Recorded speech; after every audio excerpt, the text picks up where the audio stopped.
Nah, soal Kamboja memang saya menyaksikan sendiri, saya cek ke sana, ada warga kita sekitar 100.000 warga Indonesia yang bekerja di Kamboja. Hari ini saya beserta Ibu Menteri Komunikasi dan Digital membahas khusus soal bencana sosial yang sedang kita hadapi, yaitu judi online.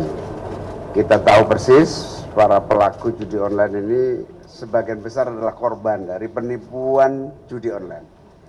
Kalau judi itu ada take and give, keberuntungan segala macam, tapi kalau judi online yang paling grassroots itu kita menangkap kecenderungan ada penipuan, sehingga kita harus sosialisasikan ke masyarakat. Jadi kita harus bikin literasi kepada masyarakat, karena 8,8 juta yang terlibat judi online ini adalah kontributor kemiskinan baru yang setelah menjadi korban akan menjadi penambahan kaum miskin baru. Padahal kita genjot sekuat tenaga, mulai dari kemiskinan ekstrim kita atasi, kemiskinan rentan miskin menjadi berdaya dan mandiri. Nah, kalau ini tidak kita atasi dari hulu hilirnya, kita sangat khawatir judi online akan memperbanyak orang miskin di tanah air kita. Yang kedua, ada dua cara kerja kita. Cara kerja yang pertama tentu yang dilakukan Ibu Menteri Komunikasi dan Digital, pengawasan segala macam aspek digitalnya lah. Nah, tadi kita juga diskusi ada aspek-aspek perbankan yang terlibat yang juga harus diatasi. Nah, yang paling penting buat kita berdua hari ini adalah literasi digital untuk meningkatkan kesadaran masyarakat, kesadaran rakyat kita bahwa judi online adalah penipuan, bahwa judi online adalah sistem yang harus kita lawan dengan kesadaran penuh. Dan kita akan melibatkan seluruh perangkat yang kita miliki mestinya, baik itu yang ada di dalam koordinasi Kemenko Pemberdayaan, misalnya kita akan minta pendamping desa, kita minta pendamping PKH, kita minta seluruh kader-kader penggerak pembangunan pemerintah daerah untuk menjadi aktor-aktor yang bisa mengatasi preventif maupun antisipatif judi online ini. Dan kita salah satunya adalah agar kampanye melalui digital, pertemuan langsung, sosialisasi, edukasi itu menjadi amat sangat dibutuhkan, sehingga rakyat paling bawah terutama jangan pernah mau ditipu dengan seolah-olah ada peruntungan, tetapi yang terjadi adalah penipuan. Saya persilakan Ibu Menteri untuk menambahkan.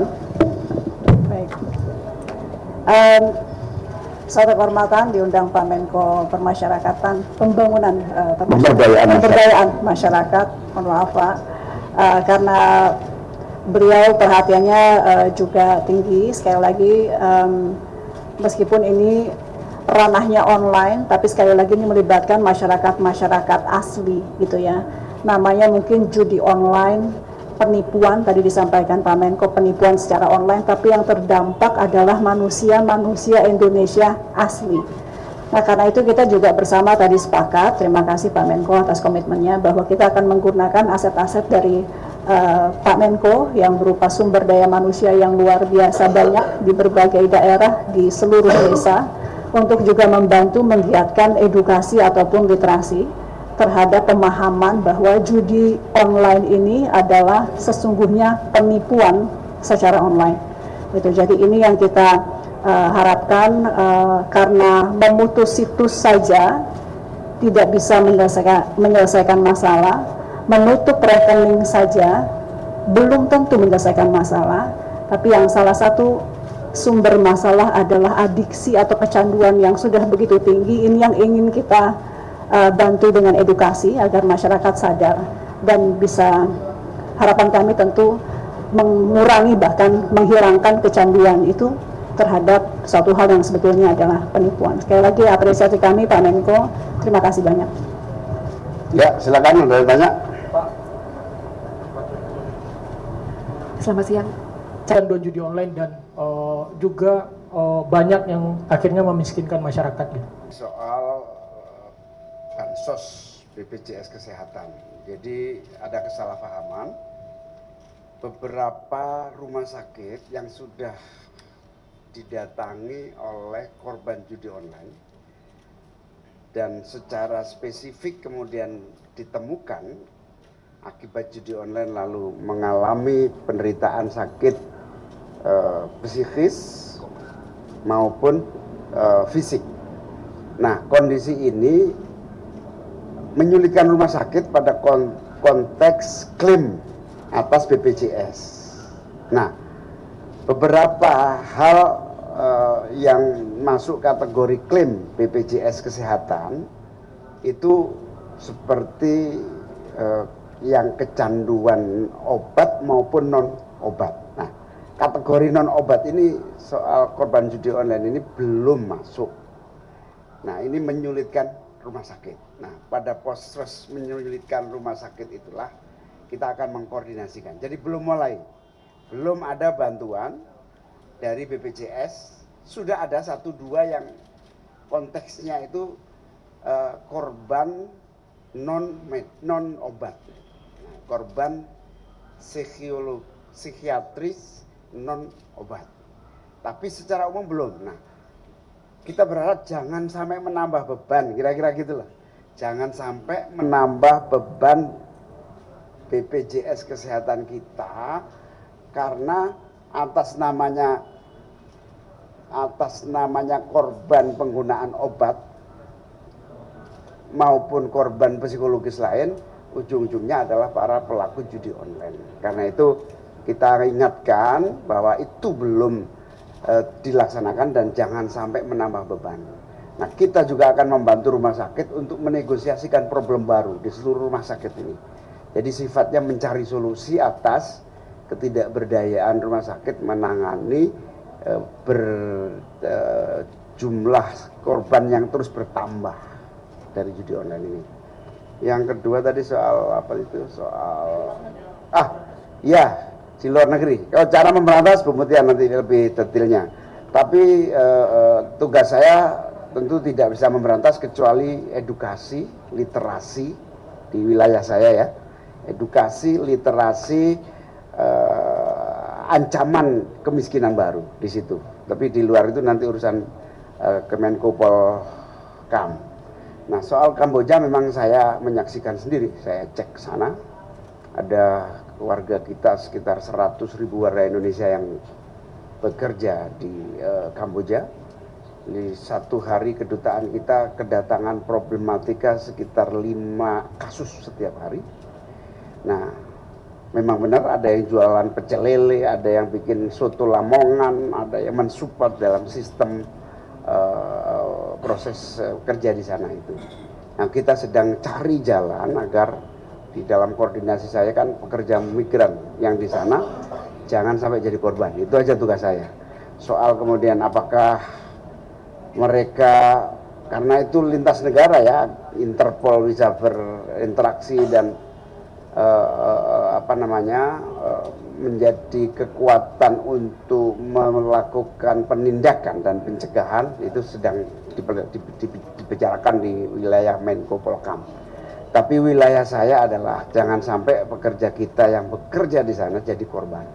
Karena saya mendapatkan begitu banyak orang takut dan khawatir korban-korban ini menjadi isu besar. Meskipun banyak yang viral-viral itu ternyata tidak benar adanya. Setelah saya cek, ternyata ya, konflik sesama orang kita di sana gitu, kemudian problematika yang menyangkut hubungan kerja antara pihak-pihak para pekerja di sana. Tapi intinya jangan sampai judi online ini menguntungkan orang lain, korbannya warga kita sendiri. Bayangkan kalau ratusan triliun mengalir ke negara lain dari orang kecil di kita, 10.000, 20.000, sungguh menyedihkan. Terima kasih Pak Menko. Teman-teman, jadi kalau dari Komdiji sifatnya adalah pencegahan, pengawasan, baik itu melalui literasi tadi yang sudah disampaikan maupun pengawasan di ruang digital. Karena itu kami mendeteksi situs dan juga nomor-nomor rekening. Kalau situs take down-nya di kami, kalau nomor rekening kami laporkan ke OJK, ke perbankan, juga ke PPATK, lalu kemudian nanti dari teman-teman yang mengurusi transaksi keuangan lah, atau yang mengawasi transaksi keuangan, yang berhak melakukan blokir rekening. Jadi bukan di kami, tadi disampaikan e-wallet, perbankan, Himbara, itu semua ranahnya silahkan dari OJK ataupun Bank Indonesia, yang kita harapkan juga bisa memberikan edukasi maupun juga sanksi kalau perlu kepada perbankan yang memang tutup mata terhadap transaksi yang begitu besar. Itu kemudian tantangan-tantangan dalam menghadapi judi online, tentu ini beda-beda di setiap kementerian. Saya akan bicara dari kementerian kami, pengawasan terhadap situs-situs judi yang ditutup 1 tumbuh 10 atau tumbuh 100, itu memang memerlukan tenaga luar biasa.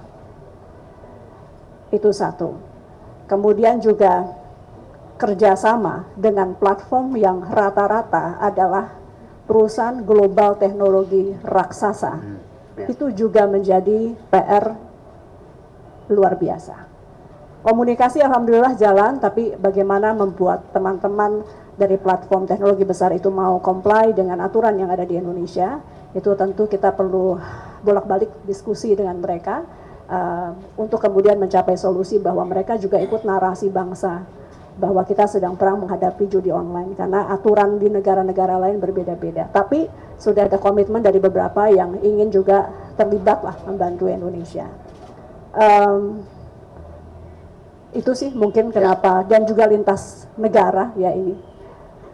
Pada intinya adalah kami yakin kalau kompak, kuat sebagaimana arahan Presiden ya. Hari ini Pak Menko meskipun lintas tapi tetap karena semuanya terlink menjadi satu permasalahan judi online ini. Selama kompak semuanya, saya rasa insya Allah bisa ditangani. Terima kasih. Terima kasih, karena waktu kita ada acara lagi. Sekali lagi pemiskinan baru melalui judi online tidak bisa dihentikan oleh sepihak, tapi semua pihak terlibat, para pendidik, tokoh masyarakat, dan kita semua harus bahu-membahu mengatasi bencana sosial yang membahayakan lahirnya kemiskinan baru di tanah air kita. Terima kasih semua, mohon maaf saya akhiri. Assalamualaikum warahmatullahi wabarakatuh.